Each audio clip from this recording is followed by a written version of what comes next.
There's nothing more heartbreaking than having to deal with some sort of difficulty or disability than doing it alone. And I already feel like Insomniacs After School is one of those stories that encompasses the idea, the importance of finding somebody to confide in, somebody that you can together with support each other and find resolves for your issues. And also, what better way to fix your issues than an extremely cute girl?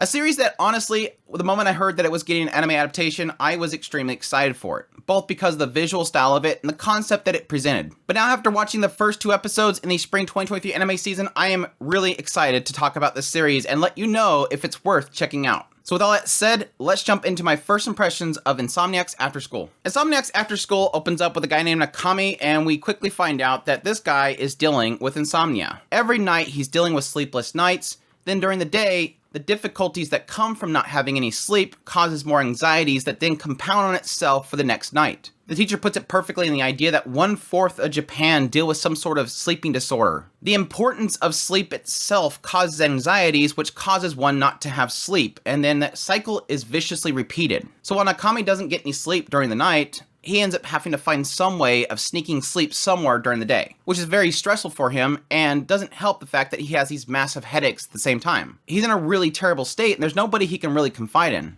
Until one day, while they're prepping for their school festival, some girls are talking about this rumor of this ghost in the observatory, that this girl once loved this soccer player and she tried to confess her love to him and she was rejected. And that rejection caused her to go to the observatory and jump from it. And the story continues in the idea that this boy from the soccer club ends up looking through this telescope and seeing a girl waving back at him from the moon. And he kept looking out to her over and over and over again until he's in his deathbed when he realizes that she wasn't waving at him, she was calling him to the moon. Well, as they're talking about this story, they eventually nag Nakami to go up to the observatory and get some extra boxes, which he reluctantly does. Well, he doesn't believe in ghosts, so he ends up going into the observatory, finds that it's a perfect location to actually get some sleep. Nobody goes up there because they're afraid of the ghost and it's nice and quiet. Well, he ends up stumbling upon Magari, his classmate, who quickly wakes up, tries to storm out, but then realizes they've been locked up inside there. The handle doesn't work from the inside. And while he's trying to get her to phone out to somebody to come unlock the door, but she's very reluctant of this because we find out that Magari also has insomnia. But unlike Nakami, she doesn't want anybody to know. So Nakami gets his friend to come let him out because he's already confided in his friend that he has insomnia, so he's not gonna really tell anybody. And as they're waiting for him, they end up falling asleep together. And Nakami ends up waking up without headaches anymore. He had a great rest. And so did Magari. So much that she drooled all over his leg. And this chance encounter sort of creates a bond between the two of them. The fact they both have insomnia, the fact that they have this secret now that they're keeping, that they're hiding away in this observatory. So Magari ends up extending an invitation to Nakami to join her at the observatory and create a place where they can both get their rest. And Magari also extends this even further in the idea of creating this nightly fun society, inquiring Nakami what he does every night when he can't sleep. How does he keep himself busy, and what does he do to entertain himself? So they didn't choose to every night get together and just have fun out in the city, all while trying to avoid the police. Well, while this is all great and everything, they're having fun together, they're renovating the observatory, they're getting their sleep during the day, they're having fun at night. Eventually, they get caught. One of the teachers, while chasing after a cat that keeps stealing her lettuce, ends up finding them in the observatory. And yes, while she quickly asks, "Are you guys sleeping together?" They're like, no, we're not sleeping together. She's reluctant to the idea because she knows that the two of them have a problem with insomnia. She's saddened by their story, but still, as a teacher, she has to inform the others. And as Nakami and Magari are called into the teacher's lounge, they fear the worst. But no, it seems as if the teacher actually created a solution for them. See, the school itself spent a lot of money on that telescope and the observatory, and nobody's using it. There's no astronomy club or anything. So she signs the two of them up to be a part of that club and to use the telescope and all their equipment. And this allows them to continue to use that place as sort of a getaway, while at the same time putting up the facade that the facility is being used. But she doesn't do this without a catch. She's going to be overseeing them, so she wants a log of them actually doing astronomy stuff. So their insomnia club is saved and they're still able to continue. And it sort of wraps up with this concept of Magari sort of hinting at Nakami that if she were ever sent to the moon, she would wave back at him. Sort of indicating that there's a little bit of a like there, obviously. The whole rumor about the ghost in the observatory was made up by Magari to keep people away from the observatory. So the whole interesting thing behind that statement at the very end is, wait, was it really a lie? Or is it really a fact of that was an actual romantic aspect within the story and she's repeating it to Nakami? And he sort of catches it. She's literally saying, I love you. I would wave back at you if I was sent to the moon, if I died. So, romantic.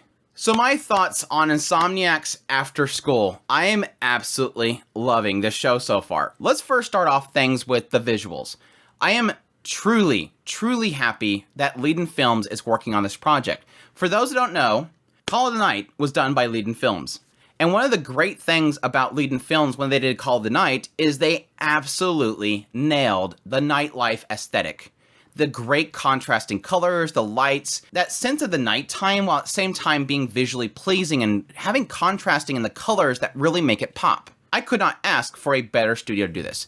And on top of that, even during the day, all the other aesthetics, all the visuals, the character designs, everything are fantastic. Magari is super freaking cute. She's super freaking cute. I love her. She's great. And they're nailing the eyes and everything. It's fantastic visually. I could not ask for more. They're already getting fantastic with the perspective shots, really nailing all these little moments of like Magari standing up there and saying, hey, let's start this club and this society. The whole statement at the end of the second episode that's pretty much seems like to me like a love declaration. It's really nailing it so far. But outside of that, I absolutely love this story so far. Honestly, I think the core concept, obviously, being the idea of insomnia, the difficulties that it causes, and I think they did a really good job of really kind of portraying that. Like I said before, Kurashiki, the teacher, mentioned this idea that it's a cycle of destruction. You build up that anxiety and it causes you anger, and that moment that you get that anger in your system, you're not going to be able to get back out of it, and it causes you to lose your sleep, and the next day you're struggling over the fact that you lost your sleep, and you're fearing that you're going to miss sleep again, and it causes you when you go to bed to have that anxiety again, and you don't get any sleep. It keeps compounding on itself. Every time you miss sleep, you struggle over it and it causes you to lose sleep again. And the physical damage that it has to your body is even more detrimental. And the idea that all day, both Magari and Nakami deal with these massive headaches and they just want somewhere where they can sleep. And again, the great thing about this story is two people with that same problem coming together and finding solutions together. Nakami mentioned the fact that computer screens and phone screens, the LCDs, can cause issues with sleep. That he's tried different radio broadcasts and stuff in order to get sleep. Magari at the same time mentioning things that she studied about, like this concept of if your bedroom itself doesn't feel comforting, you're never going to get sleep. And thus trying to create things within your sleep environment that will cause you to have comfort. I think with that particular note, it almost kind of indicates that Nakami doesn't feel comfortable at home, which I'm not sure if they're going to get into a story beat with that. Maybe it's his family, maybe it's the room itself, there's something in it that's causing him to be unsettled. But again, it's the two of them coming together and finding those solutions that I think is fantastic, while at the same time blossoming a friendship and possibly a love that would kind of build on from that. While they bumped heads at first, they really do feel like they have this comfort together. And I think that was really found through them both being equal, but at the same time being comfortable enough together to get the sleep they need. But still, I like the fact that they're not exactly one for one. Through Nakami's perspective, we're getting somebody that is outwardly, very, very obviously having insomnia. He literally gets sleep in class. He's obviously irritable. Magari even says, I was afraid of talking to you because I thought you would be mean. He was obviously without sleep and in class very irritable. He even openly confides by going to the nurse's office and talking to the teacher there. He's trying to find a solution and he's pretty open about it. Now, granted, his friend and the teacher is the only ones that truly know everything about what he's dealing with. It's in complete contrast to what Magari is doing. Magari doesn't want anybody to know that she has insomnia. She ends up telling Nakami that when she was younger, she was very frail, she had no stamina, and she got ill very easily. While she claims that she's fine now, which we'll see, please don't be a tragic girlfriend story. While she claims that she's fine now, it's because of that struggle that she once faced that it kind of instilled upon her this desire not to be a burden to other people. She felt she was a massive burden to people when she was younger. And now she doesn't want to be that anymore. So she hates the idea of ever having anybody know that she's dealing with some sort of difficulty because she doesn't want to be a burden again. Now, I'm not sure how those differences will be kind of a core focus going forward because it feels like Magari has, at this point, let two and possibly a half person know about her difficulty. But obviously the more core concept here is going to be the relationship that the two of these form, which I think so far has been doing really fantastic. I just love these two together. Nakami is not a stick in the mud, but he's not overly bubbly, while Magari is definitely very bubbly, even though she was a little bit off-put at first. Girls gotta stay guarded, alright? Girls gotta stay guarded.